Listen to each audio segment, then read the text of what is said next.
Na'udzubillahi minasyaitonir rajim. Bismillahirrahmanirrahim. Alhamdulillahi rabbil alamin. Wa bihi nasta'inu 'ala umuri dunya waddin. Wassalatu wassalamu 'ala asrafil anbiya'i wal mursalin sayyidina wa maulana Muhammadin wa 'ala alihi wa ashabihi ajma'in. Qala subhanaka la ilma lana illa ma 'allamtana innaka antal alimul hakim. Rabbi shrah li sadri wa yassir li amri wahlul 'uqdatam min lisani yafqahu qawli. Rabbi yassir wa la tu'assir bi tammin bil khair. Ya Fattah ya Alim iftah qulubana babaka liyakin. Qala al-musannif rahimahullah ta'ala wa 'adama nafa'ana bihi fi daraini wa la hawla wa la quwwata illa billahil 'aliyyil 'azim. Wa la hawla wa la quwwata illa billahil 'aliyyil 'azim. Wa la hawla wa la quwwata illa billahil 'aliyyil 'azim. Bismillahirrahmanirrahim. Qala al-musannif telah berkata oleh pengarang Al-babu zaniyah asyara fi fadilatil ama ini.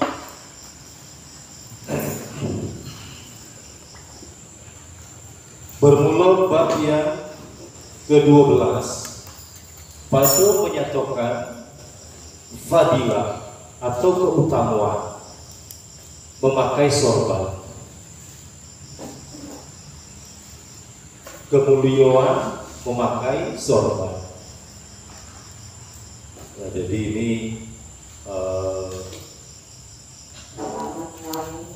suatu amalan yang ringan dilakukan, tetapi besar ganjarannya di sisi Allah Subhanahu wa Ta'ala. Kenapa?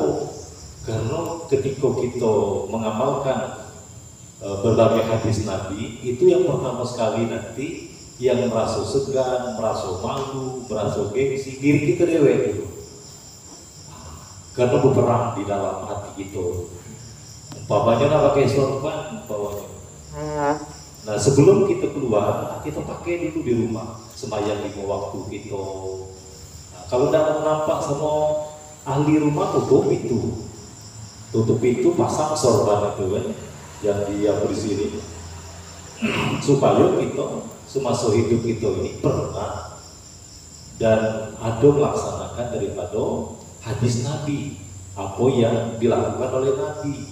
Jangan sampai selama kita hidup tidak pernah sama sekali menjalankan hadis Nabi, padahal kita sudah mempelajarinya, kita sudah mengetahui dalil-dalil.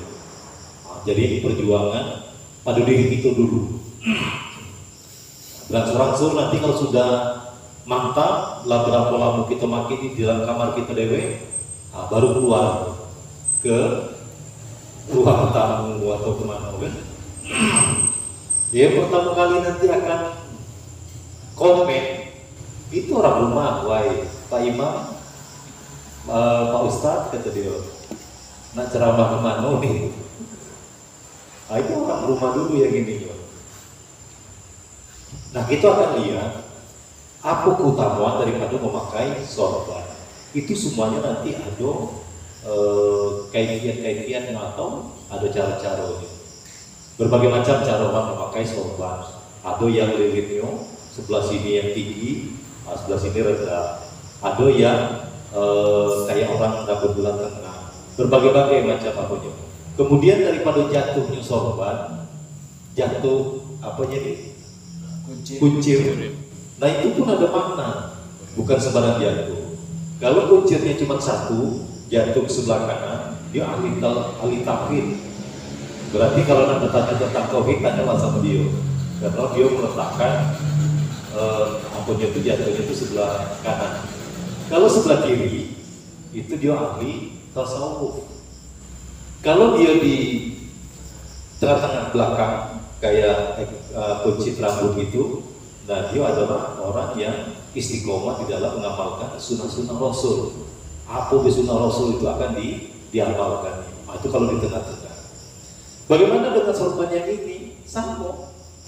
Kalau sorban yang ini, umpamanya dia letakkan sebelah kanan, dia orang ahli tasawuf, orang ahli tauhid, dia letakkan sebelah kiri, dia ahli tasawuf. Nah, macam mana kalau seperti kaji sebelah kiri pakai naruh sorban? Nah, itu ahli tasawuf. Kalau sebelah kanan ahli. Nah, kalau yang duo seperti Pak Haji ini, duo kiri kanan, apa kendak? Nah, nanya apa? Itu bahasa itu. Iya, apa kendak? Nah, nanya tauhid silakan, fikih silakan, tasawuf silakan. Apa kendak?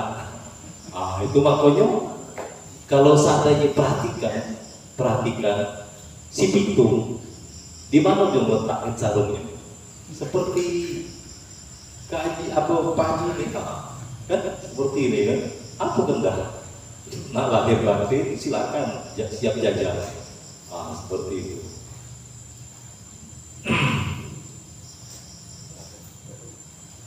Kalau kita ini bukan pikirkan itu, yo belajar make ini lah, belajar makainya supaya dapat keutamaan daripada ibadah atau amal yang kita lakukan semasa hidup kita ini. Jangan sampai seumur hidup gak pernah pakai sorban. Apa kata Nabi?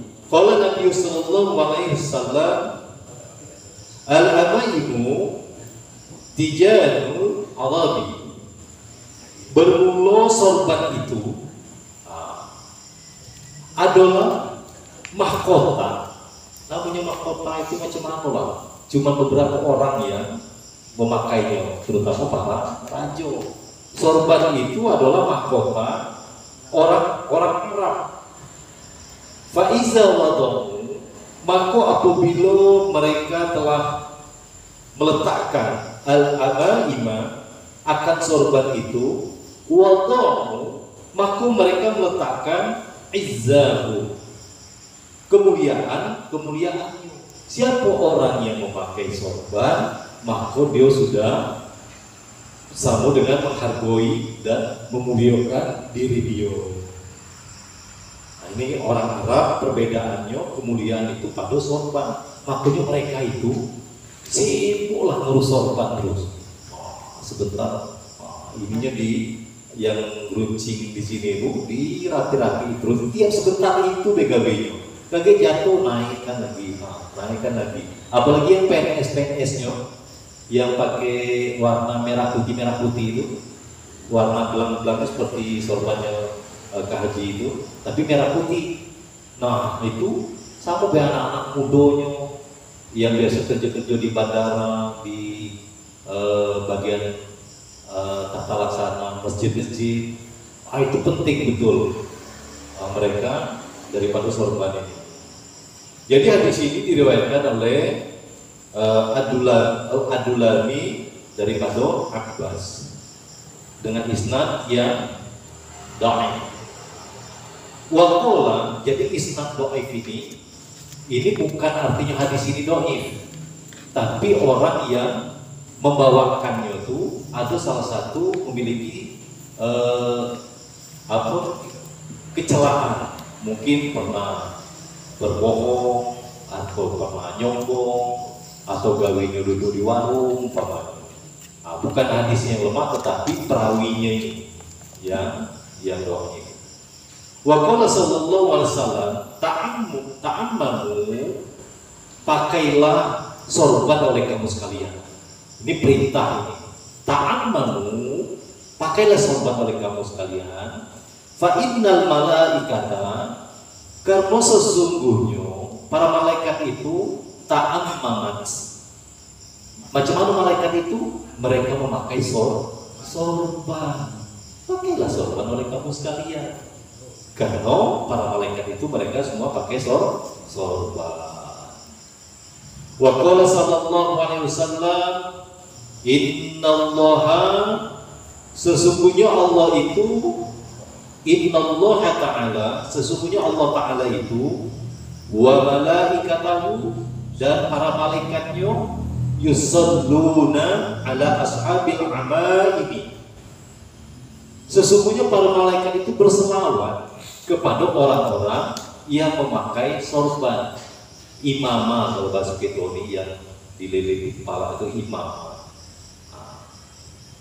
Yaumal Jumu'ati, pada hari Jumat. Ini betulan malam ini malam Jumat. Besok pagi hari Jumat. Ada enggak yang berani pakai sorban besok? Kalau enggak di rumah dewe pada salat lima waktu gitu. Di rumah dewe pakailah untuk mendapatkan keutamaan. Wa qala sallallahu alaihi wasallam, dan bersabda oleh Nabi sallallahu alaihi wasallam, farqu ma bainana, perbedaan pakaian antara kita kaum muslimin wa bainal musyrikina, dan antara orang-orang kaum musyrikin, orang-orang yang menyekutukan Allah, al-amaimu ialah sorbannya. Itu yang membedakan antara orang musyrik dan orang muslim. Wal qalanisu, dan peci. Ya. Perbedaan antara orang muslim dan orang musyrik itu terletak pada sorban dan peci. Kalau kita di Indonesia ini peci lah seperti Pak Presiden. Cuman kalau lah pilkada bingung juga kita nih, yang mana bedanya antara muslim sama apa? Namanya buya kan? Pas di pelajari lagi itu punya budiako. Singkatannya buya, kan itu buya yang dari Padang juga lah kan, dari Bukit Tinggi. Rupanya budiako besar loh posternya, pakai peci juga. Nah ini ada bedanya lah. Nah kalau yang pamannya dado ini, dado punya ilmu, pilih buya lah.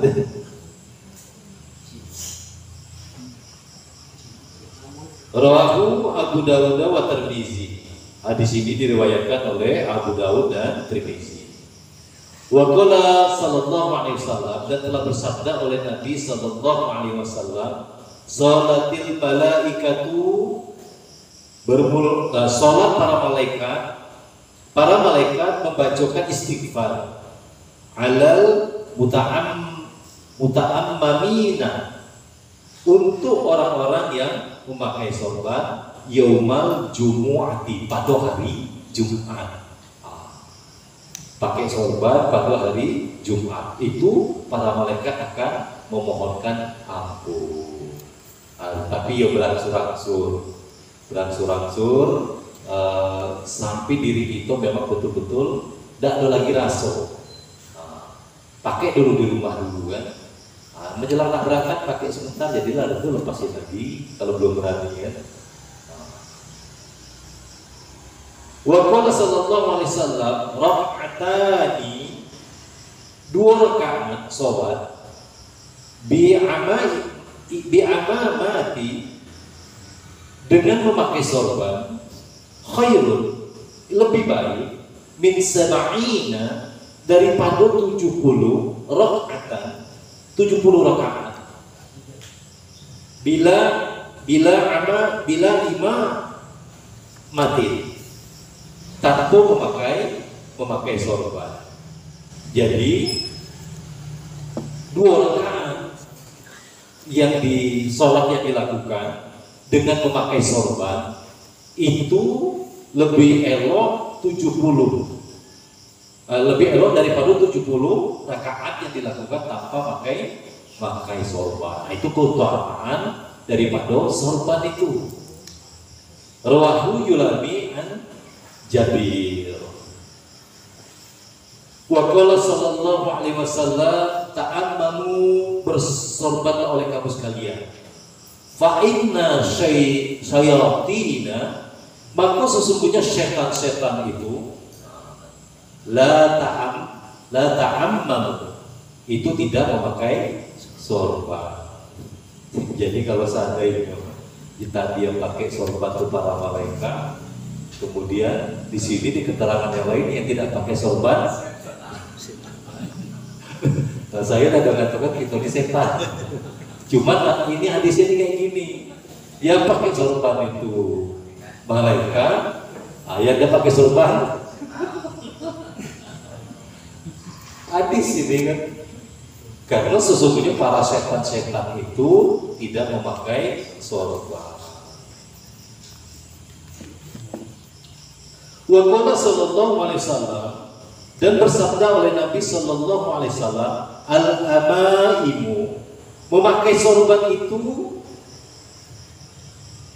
simal malaikati, adalah ciri-ciri malaikat. Ciri-ciri daripada malaikat. Ini sama seperti yang tadi dikatakan. Kalau berarti kalau tidak pakai sorban ciri-ciri. Fa'arsiluha, maka lepaskan sorbanmu itu khalfa zuhuriku, ke belakang punggungmu. Ini ngajari cara meletakkan daripada kuncirnya ini. Katanya lepaskanlah sorban kamu itu ke belakang, karena memang kita ini orang yang masih baru belajar. Kalau ke belakang itu aman, lurus ke belakang taruh. Artinya orang yang sedang istiqomah menjalankan sunnah-sunnah Rasul. Nah, kalau pakai ini sembahyang, kadang-kadang orang ini ditaruh untuk sajadahnya, untuk apa, rugilah.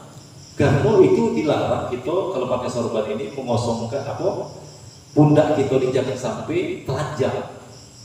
Walaupun pakai baju kayak gini, di dalam ada jangan biarkan pundak kamu itu telanjang ketika kamu sholat. Kalau yang imam di masjid raya itu lebih apa lagi? Dipakaikannya lagi seperti ini. Seperti itu. Jadi semuanya ada ilmunya seperti ini.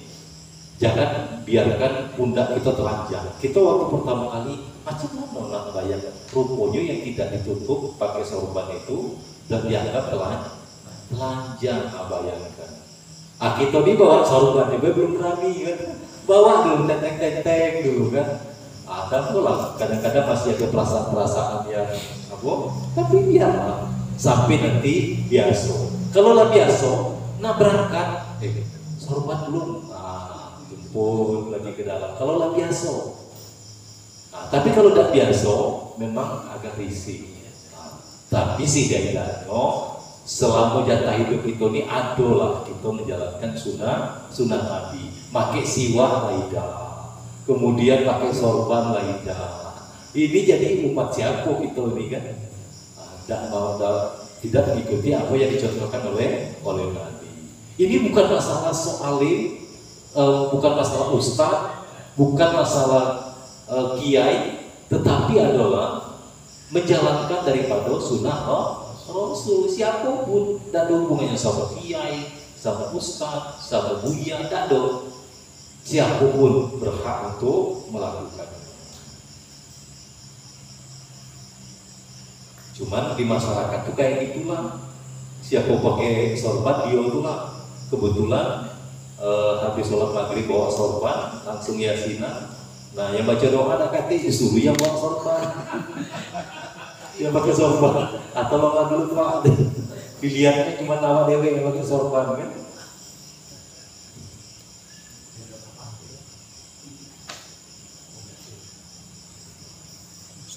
Wa qala sallallahu alaihi wasallam, tasawwaru, dan telah bersabda oleh Nabi sallallahu alaihi wasallam, pakailah ciri-ciri, fa innal malaikata, ciri-ciri dengan memakai pakaianmu, karena sesungguhnya para malaikat itu tasawwurat, telah memakai sorban.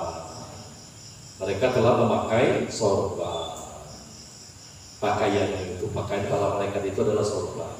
Wa qala Nabi sallallahu alaihi wasallam, dan telah bersabda oleh Nabi sallallahu alaihi wasallam, nuhiya anil ihti'ati,